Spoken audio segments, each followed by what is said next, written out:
अगर नरेंद्र मोदी जी से भेंट हो जाते हैं तो हम समझेंगे श्री राम जी से हमको भेंट हो गया। अच्छा, मोदी जी से भेंट यानी श्री राम जी से भेंट हो गया है। अयोध्या बन गया, अभी तक हम लोग गए नहीं है, लेकिन मोदी जी के देन से अयोध्या बन गया है। हमारे प्रधानमंत्री जी आ रहे हैं तो बहुत बहुत उनका स्वागत है, धन्यवाद है जिन्होंने बिहारियों को समझा।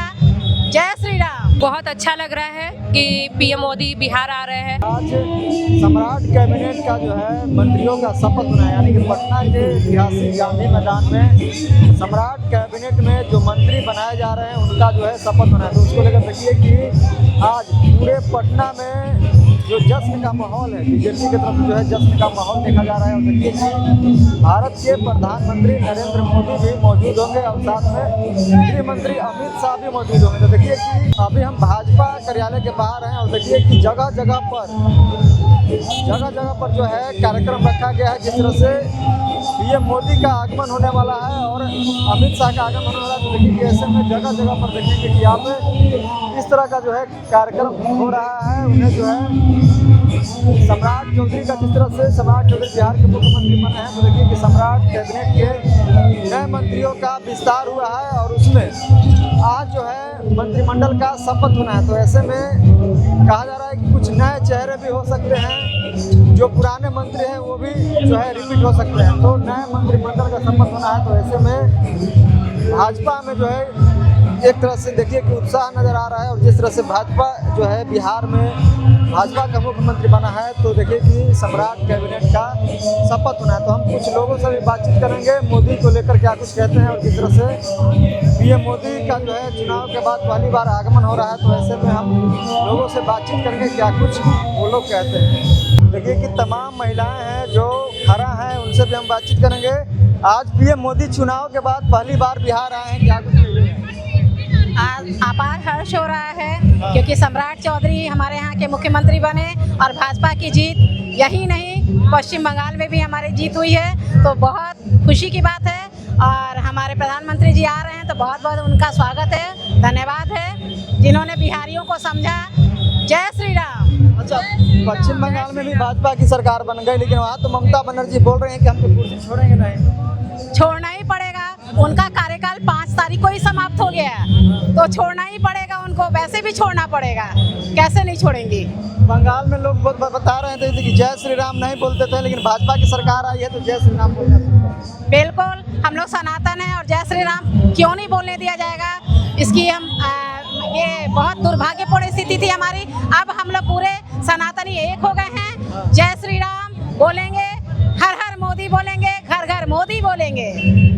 क्या कहिएगा मैम, जिस तरह से आज चुनाव के बाद पहली बार जो है पीएम मोदी बिहार आए हैं? बहुत अच्छा लग रहा है कि पीएम मोदी बिहार आ रहे हैं और बंगाल में जो इतनी भारी मतों से जीत हुई है उसको लेके हम बिहारियों में भी काफ़ी खुशी है कि और हर घर राम का नारा बोला जाएगा। जय श्री राम। सम्राट चौधरी को लेकर क्या कहिएगा, भाजपा का पहला मुख्यमंत्री सम्राट चौधरी बने बिहार में। सम्राट चौधरी को लेकर भी हम काफ़ी खुश हैं और अब जो वो सीएम बनने वाले हैं तो उसके लिए भी हमारी खुशी है और हमें देखना है कि वो हमारे बिहार के उत्थान के लिए और क्या क्या कर रहे हैं। महिलाओं के लिए काम करेंगे समाज को लगता है? जी, हमें तो लगता है जो मोदी जी के संरक्षण में काम कर रहे हैं वो जरूर उत्थान के लिए काम करेंगे, महिलाओं के लिए भी। इसीलिए हम महिलाएं भी यहाँ आए हुए हैं और हमें पूर्ण विश्वास है कि ये चीज़ की जाएगी।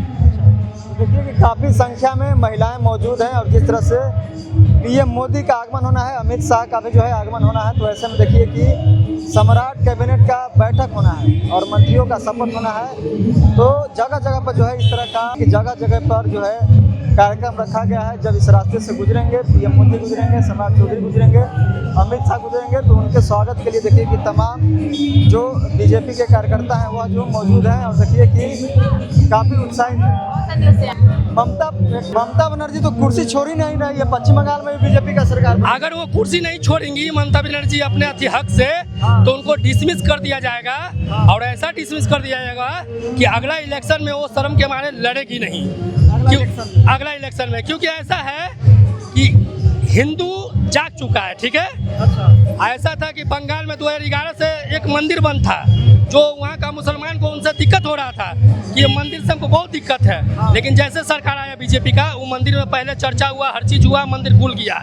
तो सबके जनता की मर्जी से ही बीजेपी का सरकार वहाँ आया है। तो हम यही कहना चाहते हैं, जब सरकार आ गया तो आप भी समर्थन करके इस्तीफा अपना दे दीजिए, क्योंकि इलेक्शन है तो 5 साल बाद फिर इलेक्शन आएगा।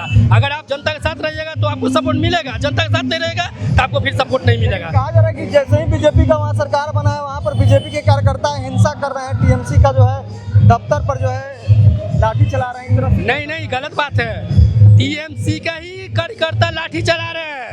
अब बीजेपी जो खड़े थे समर्थक थी, विधायक जी बनने वाले थे, उनको लाठी से मारा जा रहा था कि आप इस क्षेत्र से कैसे खड़ा हो गए।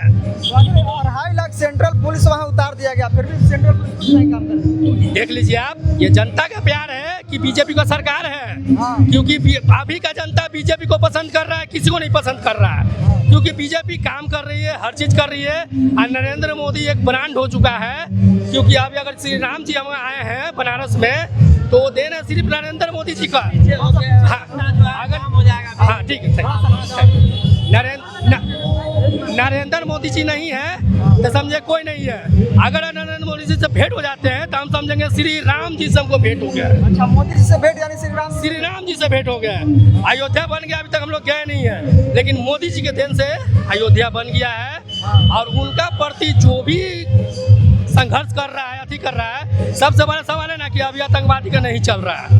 तो क्या लगता है कि देश में केवल मंदिर और जो है पूजा पाठ यही रोजगार का मुद्दा है और कोई मुद्दा नहीं? मुद्दा है, मुद्दा मिल रहा है, ऐसा नहीं है। आप किसी भी जनता से पूछ लीजिए, ऐसा कुछ नहीं है। आप जान रहे हैं कि अमेरिका ईरान का युद्ध चल रहा है, तो उसमें संघर्ष होता है, फिर भी सिलेंडर गैस मिल रहा है।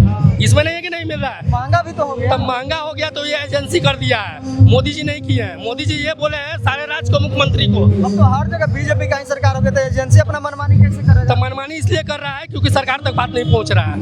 अगर मान लीजिए आपको 2000 में सिलेंडर मिलता है तो आप चुपचाप लेके अपने घर में रख लिए। अगर आप आवाज उठा दीजिएगा तो गैस को, एजेंसी को अति नहीं है कि वो ब्लैक कर देगा। अच्छा, विपक्ष कोई गलत काम करता है तो वहाँ सरकार तक बातें पहुँच जाती है, जब एजेंसी महंगा करता है वो सब बात नहीं पहुँचती। हाँ, तो यही ना प्रॉब्लम है ना, जनता की यही प्रॉब्लम है। आवाज उठाइएगा हर चीज मिलेगा, नहीं उठाइएगा नहीं मिलेगा। विजय थालापति जीते ना जी, जैसे क्या बोले कि हम साल में 6 सिलेंडर फ्री देंगे, और उसके बाद जो होगा, जो दाम मिलेगा वो मिलेगा। हम लोग कभी सिलेंडर मोदी जी खूब मंगा। 4000 रुपया बेरोजगारी भत्ता भी देंगे, जो युवा है उनको नौकरी नहीं लगती है, नहीं मिलती है। नौकरी मिलेगा, नौकरी भी मिलेगा। 4000 थालापति की आप बात बोल रहे हैं, तो 4000 बेरोजगारी भत्ता देने की बात बोल रहे हैं अपने युवाओं को प्रदेश में। कौन बोल रहा है? विजय थालापति। हाँ, वो देंगे। ये थालापति जो बोले हैं उनके पास पैसा है, कमी नहीं भी है थालापति पास। वो सम्राट चौधरी को लेकर क्या कहिएगा? बिहार के लिए काम करेंगे सम्राट चौधरी, नीतीश कुमार जी के बाद सम्राट चौधरी काम करेंगे। बस उनसे यही हाथ जोड़ के रिक्वेस्ट है कि सर आप ऐसा काम कीजिए कि बीजेपी पे दाग नहीं आए, बीजेपी की सरकार चले और बढ़िया से सब गरीब को लेके चलिए। राजा का हक होता है पूरा महाराज अति जनता को लेके चलने के लिए। तो आप यही बोलेंगे सर कि किसी को अगर कोई नुकसान कीजिए तो उसको पहले दे दीजिए, उसके बाद नुकसान कीजिए। लेकिन जो एनकाउंटर लगातार 15-20 दिन में हुआ है, तीनों के तीनों यादव हैं, तो विपक्ष तो सवाल कर रहा है कि इसमें कहीं ना कहीं जाति को टारगेट किया जा रहा है। नहीं सर, ऐसा बात नहीं है। अगर हम अपराधी करेंगे तो हमको भी टारगेट होगा। अपराध नहीं करेंगे क्यों टारगेट करेगा? क्योंकि सम्राट चौधरी जी लालू जी के देन से मंत्री बने थे 15 साल की उम्र में, ठीक है? तो फिर वो यादव जी को क्यों टारगेट करेंगे? यादव जी खुद लालू जी अपना परिवारवादी में करिए, जनता के किए, तो उनको क्यों करेंगे टारगेट? सबसे बड़ा सवाल ये है कि सम्राट चौधरी जी ऐसा नहीं कर रहे हैं। सम्राट चौधरी जी ये कर रहे हैं कि सबको मिला के चलना है। अगर अपराध नहीं कीजिएगा तो आपको सुरक्षित से रहिएगा। देखिए ना, केंद्रीय मंत्री जीतनराम मांझी तो खुद बोल रहे हैं कि या तो अपराध छोड़ दीजिए या तो बिहार छोड़ दीजिए। नहीं, बिहार छोड़ना गलत है, उनका बयान गलत है। जीतनराम मांझी का बयान गलत है। बिहार क्यों छोड़ देंगे? अपराध छोड़ दीजिए। बोल रहे हैं कि या तो बिहार छोड़ दीजिए या अपराध छोड़ दीजिए, अच्छा से रहिए। अगर आप बिजनेसमैन हैं, आप कमा रहे हैं, हम आप पे धावा क्यों मारेंगे? मेरा भगवान हमको 2 रुपया दिया, हम 2 रुपया कमाएंगे। 4 रुपया दिया, 4 रुपया कमाएंगे। किसी पे अटैक नहीं करेंगे, अपराध नहीं करेंगे तो सरकार किसी को सजा नहीं देगा। सरकार सबको मिला के चलेगा और सरकार मिला ही के चलेगा। एनकाउंटर की जो घटना हो रही है बिल्कुल सही है, एकदम सही है। आप अगर अपराधी बनिएगा तो आप पे एनकाउंटर होगा, चाहे कोई जात का धर्म रहे। हम कुर्मी है, मेरा नीतीश कुमार 20 साल कुर्मी रहा, इस्तीफा दिए, फिर भी हम बोले कि नहीं ठीक है। अगर आप कुर्मी है लेकिन फिर भी समर्थन करते हैं। हाँ, करते हैं, इसलिए करते हैं क्योंकि वो सच्चाई के साथ है। सच्चाई है तो सब है, सच्चाई नहीं तो कुछ नहीं है। आप ये चीज जान लीजिए। वो भी इतना दिन रहे, नीतीश कुमार जी के साथ रहे, उप मुख्यमंत्री रहे, तो वो जो बोलते थे मुख्यमंत्री वही करते थे सम्राट चौधरी जी, ठीक। और मुख्यमंत्री बने हैं तो उसमें सबसे बड़ा यूथ है तो नीतीश कुमार जी का। नीतीश कुमार जी, नीतीश कुमार थे सब। Thank you. देखिए, तो तमाम लोग थे जिनसे हमने बातचीत किया और जिस तरह से हमने आपको बताया कि मंत्रिमंडल का शपथ होना है, यानी कि सम्राट कैबिनेट का शपथ होना है, तो ऐसे में देखिए कि भारत के प्रधानमंत्री मोदी भी और अमित शाह भी मौजूद रहेंगे और देखेंगे कि पटना के ऐतिहासिक गांधी मैदान में मंत्रिमंडल का शपथ होना है। तो आगे क्या कुछ होता है वह जो है हम आपको बताने का प्रयास करेंगे। फिलहाल बहुत बहुत धन्यवाद।